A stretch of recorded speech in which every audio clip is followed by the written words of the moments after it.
Today we have AMRAP 13 minutes, 10 shuttle runs, 6 chest-to-bar pull-ups, 10 burpees to a 6-inch target, all in a 20/14 pound vest. If you're an MFT athlete, that is going to be 10 chest-to-bar pull-ups. No standing around season is officially here. When you're on the Misfit Athletics blog, you are going to see things like cardio stimulus and sustained pacing. And we want to make sure that you guys, especially this time of year, know exactly what that means and then put it into the context of a workout that Sherb and Hunter are going to attack. So, fast transitions. We always want to be within this workouts like this, like almost frantic with the transitions. We got to be really fast. We have to essentially erase that period of time. And then we need the opposite within your movements. So we get super fast transitions, we're running over to that next movement, but then when we get there, we're going unbroken and steady.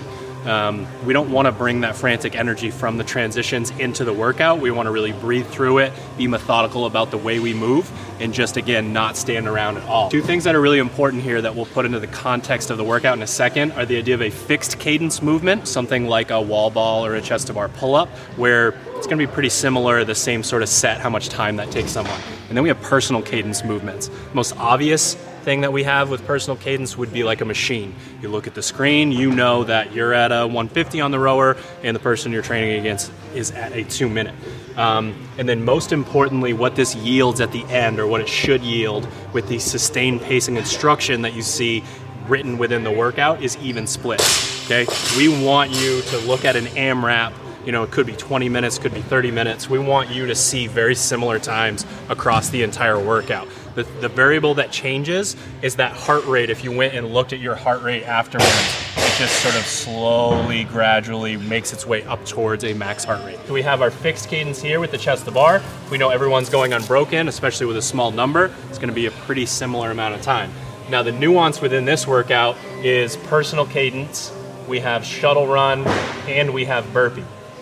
For most athletes, the most bang for your buck in terms of having a movement that's a little bit faster being unbroken is going to be the burpee, because being dynamic within a burpee a lot of times can actually conserve some energy using sort of that hip closing movement. With them in a vest, if we had them go really slow, we might burn out that upper body too much, and then that would mess with your chest to bar pull-ups. Now that being said, you can personalize this a bit more and say, I'm really good at burpees, so I know I got to dial those back a little bit, so that I can, really move well through this workout.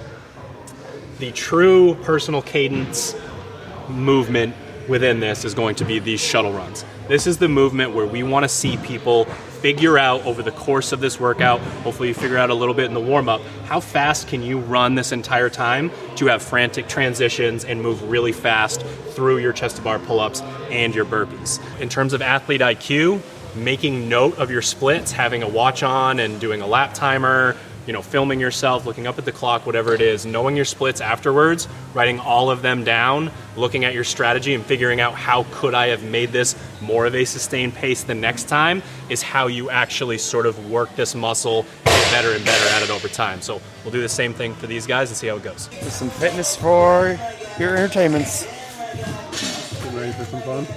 Yeah, well, fun's the right word for it, but some fitness, some good stuff. A little cardio stimulus, something I've been trying to work on all year, so should be a good challenge. Obviously, going against the fitness robot's going to make it really easy. I mean, this is another classic example of what I've been working on all year, which is like, don't do the first round as if it's the last round of your life. So, I'm probably not going to beat Hunter in the first 10 shuttle runs, or the first 6 pull-ups, or the first set of 10 burpees, but my hope is that being deliberate with my pacing across the entire workout will allow for a narrower gap than if I just wung it and saw what happened, because historically that's what I would do, is I would stay in line or ahead for the first, 3 minutes, and then the next 10 minutes I would be playing catch up. So the goal is to not stand around at all in this workout. So personalized instructions for Sherb. Run so slow in the first round you feel like you're gonna die because it's sustained pacing. He knows my sustained pace. Burpees, dynamic, up and down, no matter what. So you're dropping fast to the floor, closing the hip, really getting yourself back up. You can moderate your pace through the jump, and then how slow it is to go. You don't want me to just step on the way up? I was gonna hit the deck fast, step up on the way up. That's fine. Okay. But down, up, down every single fast. time is dynamic and fast. Okay. Game. His hair is smoothed out. It was really nice back there before. I think he went to the bathroom and combed it. Yeah, I comb my hair for the camera.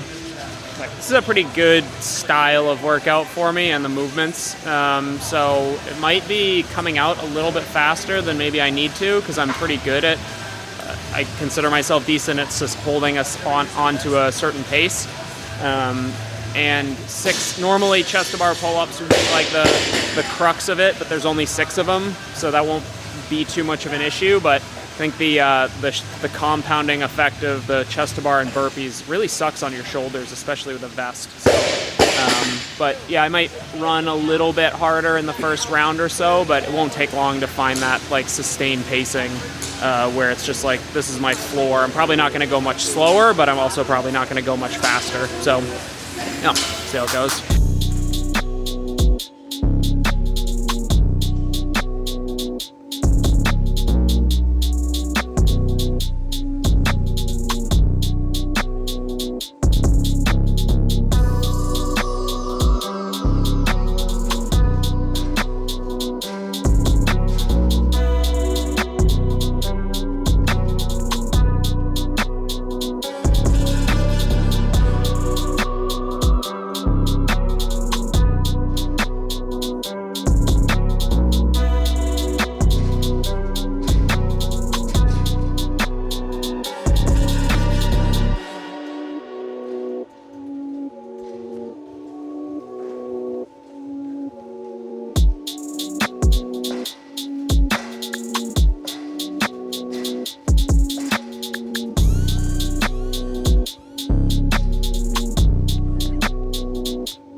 Good job.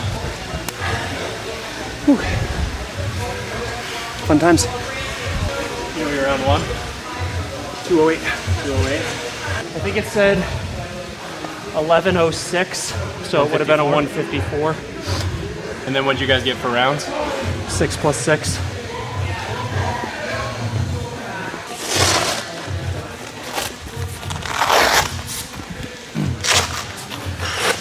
Had I got 6 rounds, been spot on, because it would have been 210 round. It'd be 54.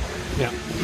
So one of the tricks with this, if you don't have a lap timer and don't have the time to go watch your video, is you look at your first round.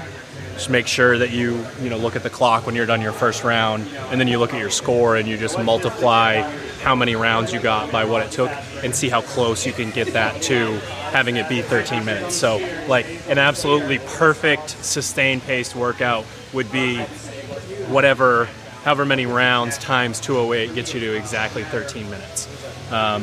So Sherb was actually like extremely close here. Hunter was a little bit off. The only thing that I'll say about him being off here is the opening round of shuttles is a bit of a trap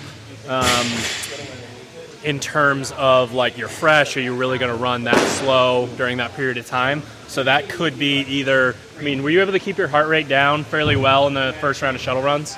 I did say, I don't know if you heard me before, but I said I was going to go intentionally a little bit fast to start because I'm good at, I can hold a pretty consistent pace, but I think I can also, I came out a little bit fast knowing that like my floor is only going to be so slow. Sure. Like I can always do another burpee, 6 chest to bars, negligible. Yeah. And so, so it was intentionally a little bit fast, but it probably still would have been fast anyway just because the first round, it's like you feel good. It's just about being disciplined enough to not go out too hot that it comes around too soon. I think it's a trap for a lot of people because if this is a longer workout, you can't undo putting your heart rate up into the like 160s and 170s. There's no way to do it.